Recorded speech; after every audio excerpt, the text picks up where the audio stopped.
Bienvenue à toutes et à tous dans cette exploration dédiée aux professionnels de la médecine esthétique. On a toutes et tous connu ça, non Sam? Une expertise technique au top, une clinique parfaite, et pourtant, la consultation se termine souvent par ce fameux «merci, je vais réfléchir». C'est frustrant. Ah oui, c'est un classique. Et c'est très frustrant pour beaucoup de praticiens qui sont excellents techniquement, mais qui voient des patients hésiter alors que tout semble parfait sur le papier. Exactement. Et ce tout qui semble parfait, ça ne suffit pas toujours. Alors aujourd'hui, on va plonger dans ce qui fait vraiment la différence. L'idée forte qui ressort, c'est que la technique seule, ça ne suffit plus. Il y a une dimension psychologique énorme dans la décision. Tout à fait. Et pour nourrir notre discussion, on s'appuie sur les idées d'une masterclass conçue par le docteur Hari Massoudi. C'est intéressant parce qu'il a un parcours assez atypique. Ah oui? Racontez-nous. À la base, c'est un biologiste moléculaire. Il a fait de la recherche en médecine régénérative, donc un profil très scientifique, et ensuite il est devenu consultant business, mais spécialisé dans l'application de cette rigueur scientifique, de la science et de la technologie au secteur de la beauté. D'accord, donc il fait le pont entre la science pure et la psychologie du patient dans ce contexte esthétique. C'est exactement ça. L'objectif de sa démarche, en gros, c'est d'aider les praticiens à ne plus être juste des fournisseurs de soins, mais à devenir ce partenaire de confiance que les patients recherchent vraiment, celui qui comprend, qui guide. Il parle de fusionner science médicale et psychologie profonde. Une fusion essentielle donc. Notre mission ici, c'est de voir comment faire ça concrètement. Quels outils psychologiques on peut utiliser, de manière éthique bien sûr, pour qu'une consultation devienne une vraie rencontre qui mène à une décision éclairée et positive pour le patient. On va décortiquer ça étape par étape, en commençant par le commencement, la confiance. Et là, il y a une idée qui frappe d'emblée. Oui, l'idée des 7 secondes. La source insiste là-dessus. La décision subconsciente de faire confiance ou non, elle se prendrait en 7 secondes. C'est fou, non? Bien avant qu'on ait eu le temps de regarder les diplômes au mur. 7 secondes, c'est vertigineux. Ça veut dire que tout se joue dans les premiers instants. Mais comment on crée cette confiance si vite sans que ça fasse artificiel? Alors, l'idée, c'est pas d'impressionner techniquement à ce stade. C'est plutôt de déclencher une association positive, presque primale. Faire écho à une figure de confiance que le patient a déjà en tête. Un mentor, un proche, bienveillant. Une technique clé, c'est ce qu'on pourrait appeler l'harmonisation énergétique. Harmonisation énergétique, c'est-à-dire? C'est adapter son énergie à celle du patient, très subtilement. Il arrive stressé, on adopte une posture calme, rassurante. Il est enthousiaste, on reflète un peu de cet enthousiasme, mais de façon authentique. C'est pas du mime, hein, c'est créer une sorte de synchronicité, se mettre sur la même longueur d'onde. D'accord. Et il y a aussi cette idée de posture? Oui, adopter une posture de sage confident, moins l'expert clinique un peu distant, et plus le guide avisé, accessible. La source donnait un exemple, je crois, avec une docteure, Elena R. Exactement. Une patiente qui hésitait parlait de sa belle-mère toujours impeccable. Et la docteur R, au lieu de lister les techniques, elle a raconté l'histoire d'une autre patiente qui voulait la même chose. Un résultat naturel, surtout pas refait. Et elle a glissé que la belle-mère de cette autre patiente avait fini par lui demander ses coordonnées, tellement le résultat était naturel. Ah oui, c'est malin. Ça rassure par la preuve sociale, de manière indirecte. Mais cette idée d'harmonisation, de posture, est-ce qu'il n'y a pas un risque de manipulation? L'éthique dans tout ça? C'est la question cruciale. Et l'approche du docteur Massoudi est très claire là-dessus. L'éthique, c'est pas la cerise sur le gâteau, c'est la fondation. Il faut être transparent. On peut même le dire, mon but, c'est qu'on communique bien, que vous ayez tout en main pour faire le meilleur choix pour vous. L'harmonisation, dans ce cadre, c'est pas simulé. C'est un effort sincère pour créer un espace où le patient se sent en sécurité pour parler. La confiance durable, elle ne se bâtit que sur l'authenticité. Compris. L'éthique d'abord. Alors, une fois cette confiance établie sainement, comment on va plus loin?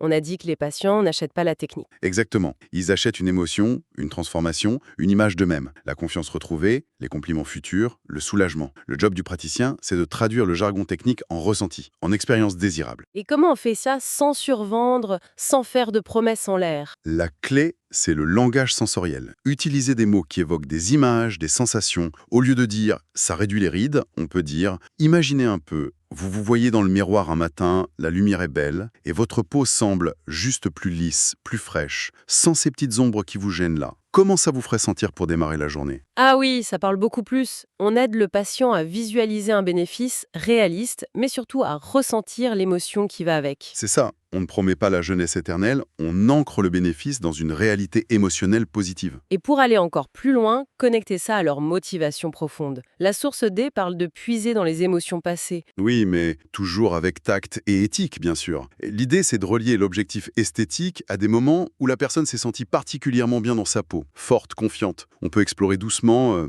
est-ce qu'il y a un moment dans votre vie où vous êtes senti vraiment au top, pleine d'énergie? Et une fois qu'on a ravivé ce souvenir positif, On fait le pont. Ce sentiment de rayonnement, de maîtrise, c'est un peu de ça qu'on cherche à réveiller, à retrouver avec ce plan. Vous reconnectez à cette version de vous-même. On ancre le désir futur dans une émotion positive qui a déjà été vécue. d'accord. Et il y a aussi cette technique de projection dans le futur, la progression d'âge mentale. Exactement. Faire vivre le résultat avant qu'il n'arrive. C'est apparemment très puissant, notamment pour désamorcer l'objection du prix. Le docteur Massoudi suggère que ça peut vraiment faire baisser cette résistance. Et comment ça fonctionne concrètement? On guide une visualisation. Imaginez, on est dans 6 mois. Vous allez à cet événement important. Votre peau a retrouvé son éclat. Votre regard est plus ouvert. Comment vous sentez-vous en entrant dans la pièce? Quelle différence ça fait sur votre assurance, vos interactions? En fait, on rend le bénéfice tellement concret, tellement désirable, que l'investissement financier paraît plus justifié. C'est l'idée, déplacer le focus du coût immédiat vers la valeur à long terme de la transformation ressentie. Rendre ce futur désiré plus palpable, plus motivant que les freins du présent. C'est puissant, effectivement. Bon, on a la confiance, on n'a pas un futur désirable en connectant aux émotions,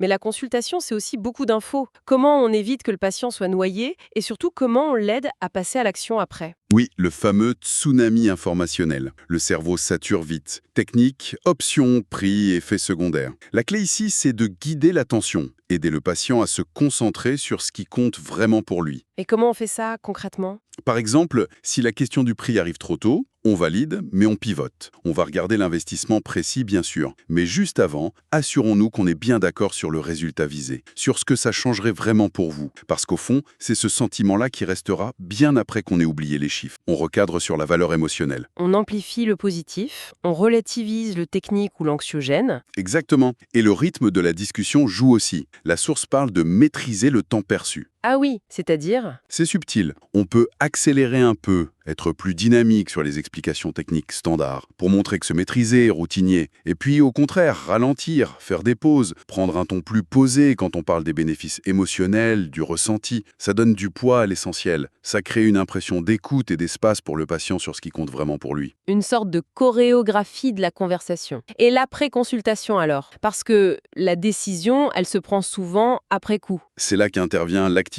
post-consultation. L'idée, c'est d'inclure dans les derniers mots un déclencheur doux qui lie la prochaine étape, prendre rendez-vous par exemple, à un moment ou une action future très probable dans la vie du patient. Donnez-moi un exemple. On pourrait dire, après avoir tout résumé, demain matin, en buvant votre café, vous allez peut-être repenser à cette sensation de bénéfice clé qu'on a évoquée. Si à ce moment-là ça résonne et que vous vous dites « oui, c'est ça que je veux », c'est le signal parfait pour m'envoyer un petit mot. Et on planifie la suite ensemble. Qu'est-ce que vous en pensez? C'est élégant, ça ancre l'action dans le quotidien, ça dédramatise, ça met pas la pression. Voilà. L'éthique reste primordiale. On accompagne la décision, on ne force rien. Donc, si on résume, c'est bien plus que quelques astuces de communication. C'est vraiment un changement de posture pour le praticien, c'est ça? Complètement. L'approche du docteur Massoudi, venant de la biologie et de la recherche, insiste sur cette compréhension profonde du système humain qu'on a en face. C'est pas une recette magique, c'est développer une intelligence émotionnelle, situationnelle, passer du rôle de celui qui applique une technique à celui qui orchestre une expérience pour le patient. La source utilise l'image d'architecte de confiance. Architecte de confiance, j'aime beaucoup. Ça évoque la vision, la structure, mais aussi une compréhension profonde des désirs de la personne. Exactement. Ça demande de l'empathie, une communication stratégique et surtout une intention claire. Aider le patient à atteindre sa propre vision en toute sécurité. C'est cette alliance de la compétence technique irréprochable et de cette intelligence relationnelle qui fait toute la différence. Surtout pour les praticiens qui visent l'excellence, comme ceux ciblés par la masterclass. Donc, en clair, pour les praticiens ambitieux qui nous écoutent, maîtriser cette psychologie de la consultation en s'inspirant d'approches comme celle-ci, c'est plus une option sympa à avoir. C'est une compétence centrale pour vraiment se démarquer et réussir. Transformer ce moment technique en un vrai partenariat. C'est tout à fait ça. Et chaque consultation devient alors bien plus qu'un acte esthétique. C'est une chance d'avoir un impact positif réel, d'aider la personne à aligner son image et son ressenti. C'est une dimension très gratifiante du métier finalement. Absolument. Et ça m'amène à une dernière pensée qui va peut-être un peu plus loin que la source preneur. Si on applique cette communication profonde, cette posture d'architecte de confiance, pas seulement à la première consultation, mais à chaque fois sur la durée, comment ça pourrait transformer la fidélité des patients? On ne parlerait plus juste de conversion, mais de construire des relations solides basées sur une compréhension et un respect mutuel bien plus profond. Une piste de réflexion pour chacun.